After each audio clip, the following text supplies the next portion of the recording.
Masihkah ada harapan? Laga melawan Australia sebenarnya menjadi kunci bagi tim Garuda untuk menuju Piala Dunia 2026. Jika menang melawan Australia akan membuka lebar peluang tim Garuda lolos. Namun karena kalah, bagaimana otak-atik Indonesia untuk bisa lolos Piala Dunia?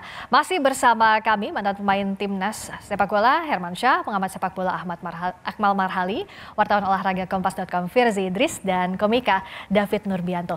Tapi memang laga tadi itu bikin susah move on banget sih ya. Iya nggak sih, moodnya pasti masih sedih sampai sekarang. Termasuk Mbak Rosi juga belum move on, makanya saya izin melintas ini. Makanya gue izin melintas di sini. Iya.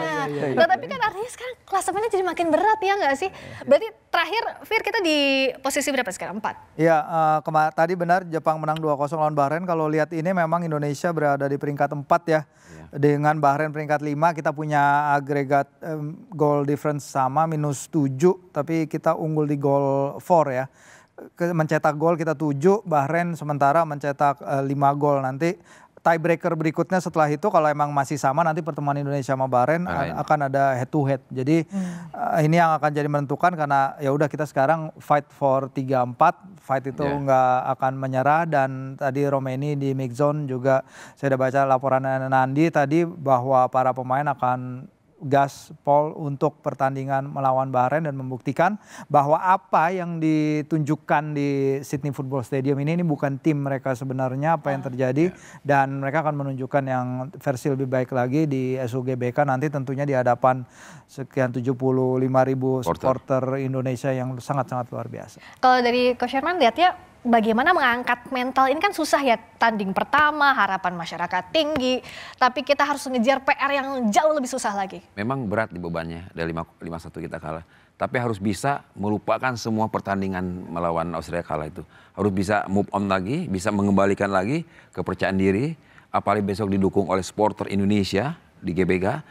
Mudah-mudahan bisa melewati masa-masa dalam keadaan drop mereka ini. Dan besok lawan Bahrain mereka bisa mengangkat menang dan hasil yang bagus. Nah kalau kita lihat nih ya, sisa laga pertandingan yang harus kita hadapi nanti lawan Bahrain, lalu lawan Tiongkok, lalu lawan Jepang. Fit berat banget ya, tapi seenggaknya di Bahrain nanti, nah apalagi kalau Bahrain kan kita ada cerita nih ya, bagaimana membalas membalas yang terjadi di Bahrain kemarin, Fit. Iya. Ya, tapi kan itu kan ekspektasi supporter ya. Apakah itu nyampe juga ke pemain? Ini juga itu yang juga harus dikomunikasikan balik lagi sama pelatih bagaimana story kita dengan Bahrain kemarin. Kan gak semuanya skuad yang ini ikut lawan Bahrain di match pertama. Mungkin kalau diceritain itu bisa jadi motivasi. Ya kan? Kekesalan kan bisa jadi gas juga, bisa jadi mesin juga. Kalau komika kan kita stand up berdasarkan keresahan. Mungkin kalau pemain bola kalau kita kasih keresahan, itu menumbuhkan semangat yang lebih tinggi. Betul nggak? Betul, saya setuju dengan Pak Haji ya, Pak Ustaz. Karena saya mengalami dulu, tergantung siapa yang ngasih motivasi yang supaya pemain itu bisa mengeluarkan 200%. Saya pernah ngalami dulu ketika waktu itu almarhum Akub Jenderal, dia bisa mengangkat memotivasi pemain sampai pemain pun sampai bentur sama tiang gawang pun mau. Tergantung itu yang bisa memotivasi, karena dalam situasi harus menang. Harus menang lebih dari 1 kan, takut sama poinnya dengan Bahrain. Ya mungkin keresahannya kayak gini ya, Fit, kayak kita tuh ngasih tahu ke geng kita bahwa lihat tuh kita lawan dia tuh, waktu itu dia ngapain ke kita. Nah balik lagi itu kan bisa terjadi kalau kita bonding di puncak. Makanya kuncinya kita harus ke puncak dulu. Ada yang ngompor-ngomporin tuh. Tapi yang menarik dari Bahrain adalah padahal dia harus ngelawan Jepang dulu, dia sudah mulai sewer buat Indonesia kan gitu kan. Minta FIFA untuk hadir, kemudian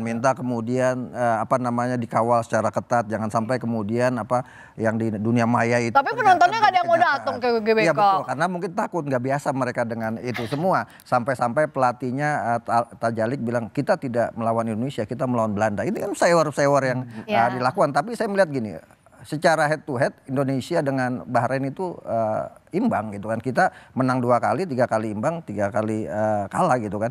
Artinya kita punya sejarah di GBK bisa menang lawan Bahrain 2-1 ketika itu, dan itu artinya bisa jadi motivasi untuk pemain kita untuk bisa melakukan hal yang serupa. Karena sekarang untuk runner up kita berat, peluang kita adalah untuk lolos 3-4 dan kuncinya lawan Bahrain. Setelah itu kita lebaran dulu, baru nanti kita akan ketemu dengan Cina gitu kan. Ya tapi kalau Sairo nggak usah takut, roasting jagoan David ya nggak sih? Kita bikin panas kupingnya. Tapi saya meneruskan dari perbincangan Mbak Akmal, kalau kita ketemu ras kuning berat, tapi kalau untuk Timur Tengah bisa atasi. Ras kuning kayak Jepang, Korea, sulit ya. Tapi kalau misalkan untuk Timur Tengah mudah-mudahan kita bisa kalah lawan Bahrain. Ya bisa menang ya. Iya. Tapi jangan sampai kita udah mau selangkah gitu ditatap Piala Dunianya nggak jadi. Karena kan Coach Herman pernah merasakan itu ya. Apa sih waktu itu tuh yang jadi faktor sehingga Indonesia selangkah lagi loh masuk Piala Dunia. Kita udah maksimal tuh ya. Kita ketika di Stadion Olimpik itu babak pertama 0-0 sampai presidennya Korea Selatan, Chu Do-wan itu yang botak itu, dia nggak hadir tuh. Penonton mereka banyak itu. Babak pertama 0-0. Ada peluang waktu itu ada almarhum Jukain Lubis sama Mas Bambang Nur. Kalau itu peluang masuk mungkin lain cerita. Mereka supporternya takut kalah dengan Indonesia.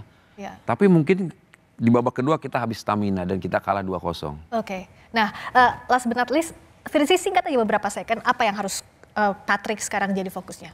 Ya, tidak banyak waktu untuk Patrick membenahi keadaan. Yang penting mengangkat moral, pastikan bahwa moral tidak drop. Benar mereka adalah Lions, mereka adalah Garuda kita. Kita akan, para supporter pasti akan memberikan dukungan maksimal. Kita akan menjadi pemain ke-12, kita akan memberikan segalanya juga untuk membantu jalan Garuda menuju Piala Dunia. Merahkan GBK dan kita beri dukungan luar biasa bagi Jesus dan kawan-kawan di pertandingan nanti. Nah, kita akan dukung Garuda, tentunya masih ada waktu untuk outing juga mungkin sebelum tanggal 25. Ya tentu terima kasih sekali lagi buat Wirzi, terima kasih Coach Herman, terima kasih David, terima kasih juga Bung Akmal, terima kasih telah menyaksikan Rossi. Kita jumpa lagi pada Kamis depan hanya di Kompas TV, independen terpercaya. Saya Friska Clarissa, selamat malam, sampai jumpa.